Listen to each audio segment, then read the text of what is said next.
પાટણ જિલ્લા કલેક્ટર કચેરીના email ID પર બોમ્બ બ્લાસ્ટની ધમકી મળતા કળભળાટ મચી ગયો છે।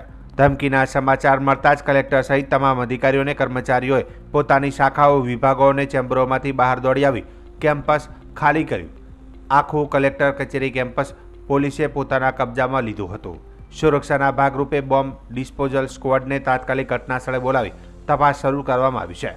પોલીસ અને સુરક્ષા ટીમો દ્વારા કેમ્પસની ઝીણવટભરી તપાસ હાથ ધરવામાં આવી રહી છે, જેથી કોઈપણ સંભવિત જોખમને ટાળી શકાય। આ ઘટનાએ સ્થાનિક વહીવટી અને નાગરિકોમાં ચિંતા ફેલાવી છે। હાલ પોલીસ ધમકીના ઈમેલની ઉત્પત્તિ અને તેની પાછળના હેતુઓની તપાસ કરી રહી છે। વધુ માહિતીની રાહ હાલ જોવાઈ રહી છે।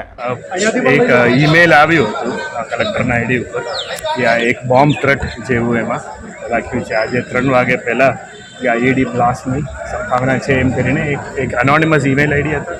થર્ડ પાર્ટી ડોમેનવાળા નથી, એક થર્ડ પાર્ટી એક ઈમેલ આવ્યું। આ એક બેસિક પ્રિકોશનરી છે કે કોઈ પણ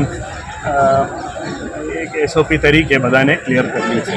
હવે બીડીએસ આવે, બોમ્બ ડિટેક્શન સ્ક્વોડથી આપણા ક્લિયર કરવામાં આવે છે। આ બેસિક એક પ્રિકોશનરી મશીન આઈડેન્ટિફાઈ નથી કર્યું છે આઈઈડી બાબતે। કચેરીમાં 200થી ઉપર આપણા ધ્યાનમાં આવતા સાહેબ શું કોઈ વિગત પણ નથી એમાં કોઈ